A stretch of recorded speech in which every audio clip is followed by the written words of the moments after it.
The wind sits fair for news to go to Ireland, but none returns. For us to levy power proportionable to the enemy is all impossible. Besides, our nearness to the king in love is near the hate of those love not the king.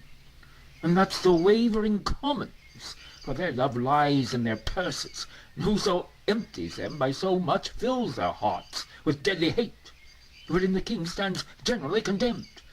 If judgment lie in them, then so do we, because we ever have been near the king. Well, I will for refuge straight to Bristol Castle. The Earl of Wiltshire is already there. Thither will I with you, for little office the hateful commons will perform for us, except like curs to tear us all to pieces. Will you go along with us? No, I will to Ireland, to his majesty. Farewell. If Hots presages be not vain, we three here part, that ne'er shall meet again. That's as York thrives to beat back Bolingbroke. Alas, poor Duke, the task he undertakes is numbering sands and drinking oceans dry. Where one on his side fights, thousands will fly. Farewell at once, for all and ever. Well, we may meet again. I fear me never. How far is it, my lord, to Berkeley now? Believe me, noble lord, I am a stranger here in Gloucestershire. These high wild hills and rough uneven ways draws out our miles and makes them wearisome. And yet your fair discourse hath been as sugar, making the hard way sweet and delectable. But I bethink me what a weary way from Ravensburg to Cotswold will be found in Ross and Willoughby, wanting your company, which I protest hath very much beguiled the tediousness and process of my travel. But there's as sweetened with a hope to have the present benefit which I possess, and hope to joy is little less in joy than hope enjoyed. By this the weary lords shall make their way seem short, as mine hath done, by sight of what I have, your noble company. Of much less value is my company than your good words. But who comes here?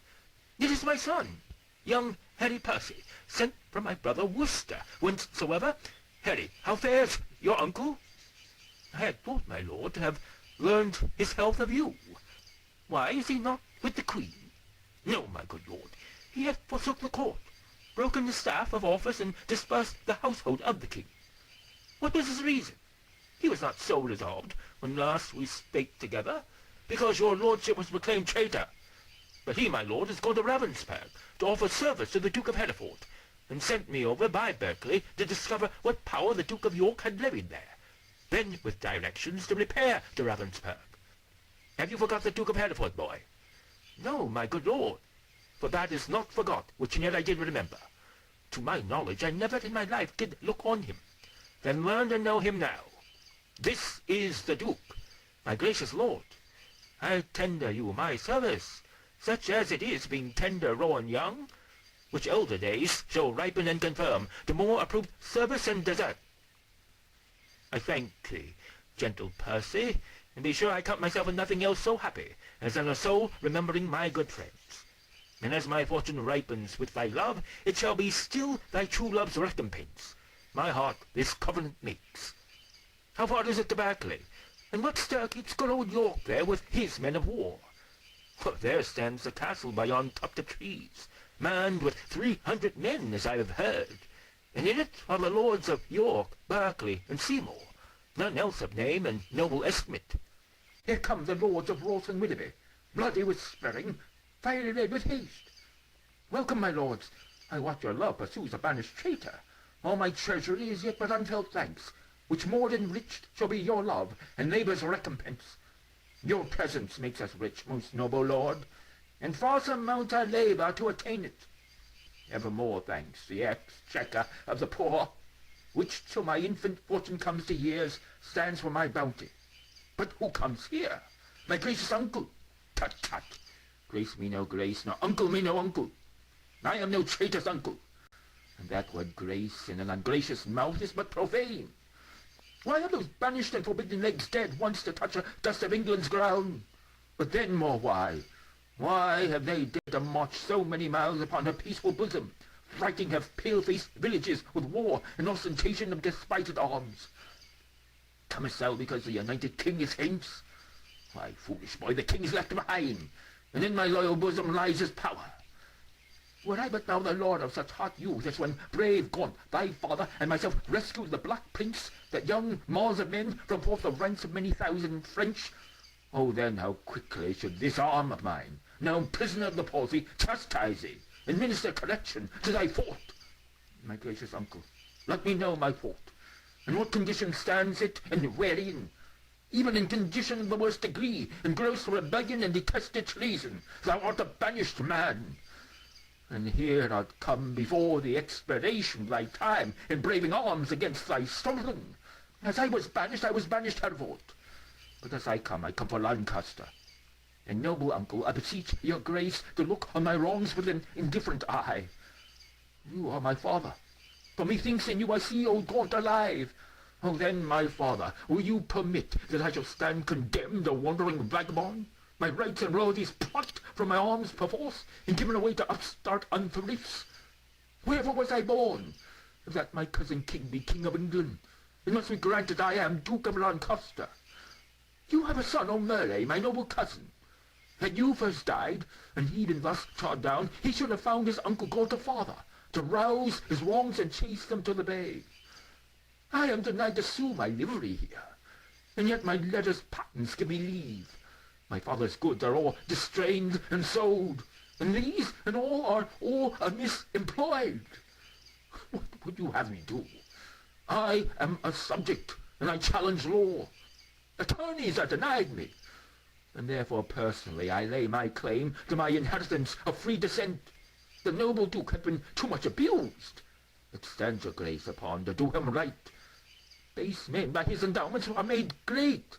My lords of England, let me tell you this. I have had feeling of my cousin's wrongs, and laboured all I could to do him right. But in this kind to come and braving arms, be his own carver, and cut out his way, to find out right with wrong, it may not be. And you that do abet him in this kind, cherish rebellion, and are rebels all. The noble Duke hath sworn his coming is but for his own, and for the right of that we all have strongly sworn to keep him aid, and let him ne'er see joy that breaks that oath. Well, I see the issue of these arms, I cannot mend it. I must needs confess, because my power is weak and all ill left. But if I could, by him that gave me life, I would attach you all and make you stoop unto the sovereign mercy of the king. But since I cannot, be it known to you, I do remain as neuter. So fare you well, unless you please to enter in the castle, and there repose you for this night. An offer, uncle, that we will accept. But we must win your grace to go with us to Bristol Castle, which they say is held by Bushy, Bagot, and accomplices, the caterpillars of the Commonwealth, which I have sworn to weed and pluck away. It may be I will go with you, but yet I'll pause, for I am loath to break our country's laws. Nor friends, nor foes, to me welcome you are. Things past redress are now with me past care. Verily, we have stayed 10 days, and hardly kept our countrymen together, and yet we hear no tidings from the king. Therefore we will disperse ourselves. Stay yet another day, thou trusty Welshman. The king reposeth all his confidence in thee. 'Tis thought the king is dead. We will not stay. The bay trees in our country are all withered, and meteors fright the fixed stars of heaven. The pale-faced moon looks bloody on the earth, and lean-looked prophets whisper fearful change. Rich men look sad, and the ruffians dance and leap, the one in fear to lose what they enjoy, the other to enjoy by rage and war. These signs forerun the death or fall of kings. Farewell, our countrymen are all gone and fled. As well assured it, Richard, their king, is dead. Ah, Richard, with the eyes of heavy mine, I see thy glory like a shooting star fall to the base earth from the firmament. Thy sun sets weeping in the lowly west, witnessing storms to come, woe and unrest. Thy friends are fled to wait upon thy foes, and crossly to thy good all fortune goes. Bring forth these men. Bushy and Green, I will not vex your souls, since presently your souls must part your bodies. with too much urging your pernicious lives. For 'twere no charity yet to wash your blood from off my hands. Here in the view of men I will unfold some causes of your deaths. You have misled a prince, a royal king, a happy gentleman in blood and lineaments. By you unhappied and disfigured queen, you have in manner with your sinful hours made a divorce betwixt his queen and him, broke the possession of a royal bed, and stained the beauty of a fair queen's cheeks with tears drawn from her eyes by your foul wrongs. Myself, a prince by fortune of my birth, ne'er to the king in blood, and ne'er in love, till you did make him misinterpret me, have stooped my neck under your injuries, and sighed my English breath in foreign clouds, eating the bitter bread of banishment. Whilst you have fed upon my signories, this pot my pox, and felled my forest woods. From my own windows torn my household coat, raised out my impress, leaving me no sign, save men's opinions and my living blood, to show the world I am a gentleman. This and much more than twice all this, condemns you to the death. See them delivered over to execution and the hand of death. More welcome is the stroke of death to me than Bolingbroke to England. My comfort is that heaven will take our souls, and plague injustice with the pains of hell. My Lord Northumberland, see them dispatched away to fight with Glendower and his complices, a while to work, and after holiday.